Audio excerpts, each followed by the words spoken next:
The ongoing renovations of Afraha Stadium has been one of the main subjects of conversations within major platforms in Nakuru County.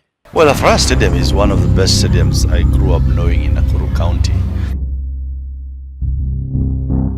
Hakuna mtu mwenye anajua saizi. Sasa hivi tukiongea hivi, hakuna mtu mwenye anajua what is going on in this stadium, itafunguliwa lini, nini inaendelea, imemalizika bado, there is a lot. This project was supposed to have taken 14 months. And you know, kandarasi ilipeanwa January 2021, meaning hii kazi ingekwisha February 2022.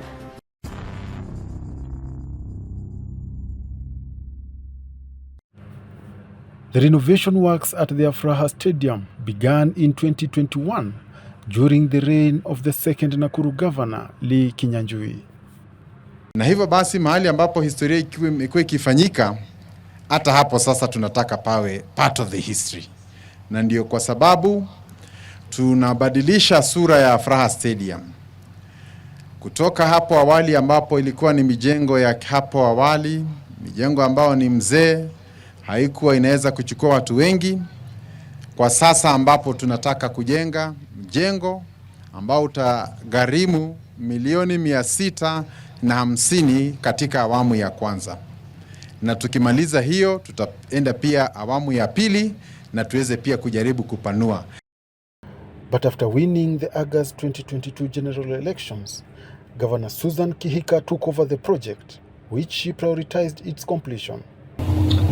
Maybe perhaps not too well in the externally funded projects and programs. Take for example the Afraha Stadium. The stadium had an initial completion timeline of 64 weeks. By the time of my assumption of office, 104 weeks ago, the construction was only at 37%. So the stadium should have been completed in 64 weeks, but when I came in at 104 weeks later, only 37% of that stadium had been done. And by the way, the money was there because it was a World Bank funded project. So I'm happy to report that after I've come into the office in the last 52 weeks, I have pushed this project. There are many times I have shown up over there unexpectedly to see how it's going. I have formed a committee that meets and goes on the ground every other week. We have pushed, and in that time period, I have gone, in 52 weeks now, I have gone from 37% to 90% completion. And this was done by the same contractor on the same terms. The only difference is the level of supervision. The ongoing renovation of Afraha Stadium has had tongues wagging. The bone of contention, the delayed completion of the first phase of the project, advertised as an upgrade of the stadium to international standards.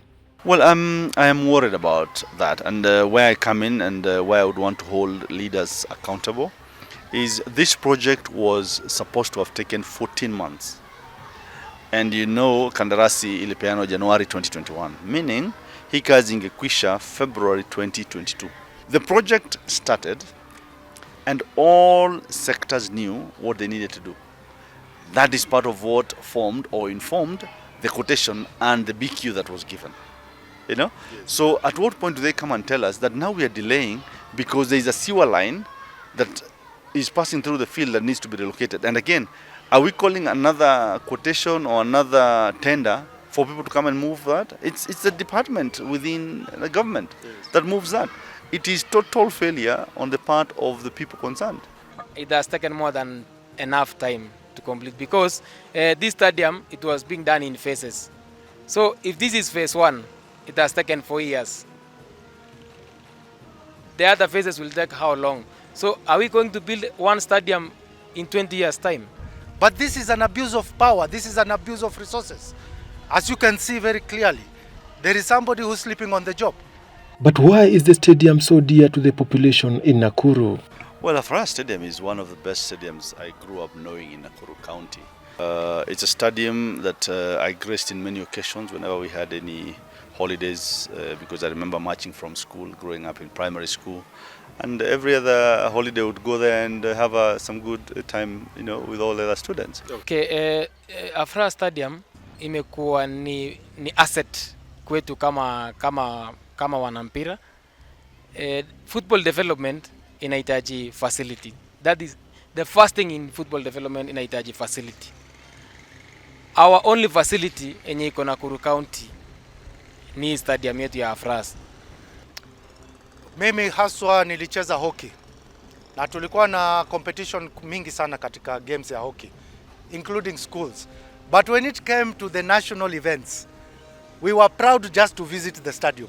It gave us a sense of nationalism, patriotism. It gave us a lot of hope. Now this place means a lot to me. I feel it that it's part of me. I cannot separate myself from this stadium. This stadium is going to bring something we call the sport tourism. Sport tourism comes with a lot of benefit. You know, the ripple effect that is a lot. We only just think about the players, but where do they spend? In our hotels. Where do they, what do they eat? These are food that have been grown in our county. For a cost of 651 million shillings, the historic sporting monument was to receive a facelift that would expand its capacity from 4,000 to 12,000 in its first phase. Phase 1 had several components. One, we had the 2 pavilions. Pavilion A, which has the VIP section, and also the Pavilion B. Pavilion B, you find that it's more hollow given that it is only majorly for the spectator. In Pavilion 1, we also have so many offices inside there. We have even the VIP pavilion. We even have the medics offices. When we have the games, we have the medics offices. We even have anti-dopes offices. Anti-doping offices are there. We also have restaurants. We have the public restaurants. We also have the VIP restaurants.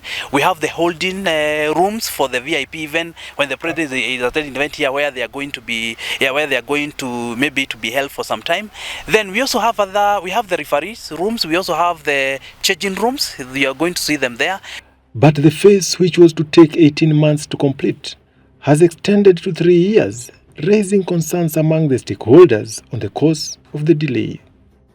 Well, I am worried about that, and where I come in and where I would want to hold leaders accountable is this project was supposed to have taken 14 months.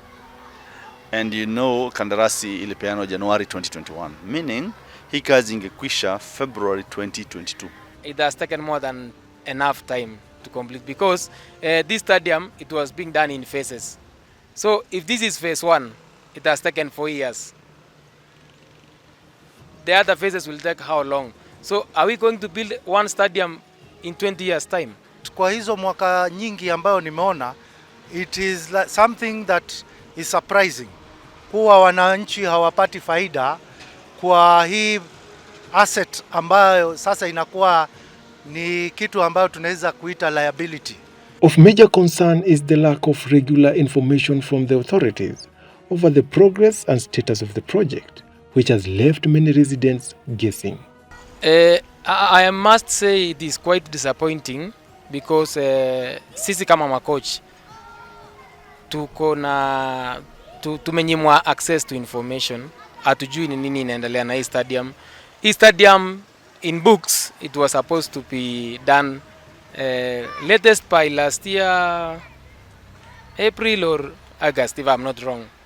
But there is a lot behind. We don't know what is happening. Hakuna mtu mwenye anajua saizi. Sasa hivi tukiongea hivi hakuna mtu mwenye anajua what is going on in this stadium. Itafunguliwa lini? Nini inaendelea? Imemalizika bado? There is a lot.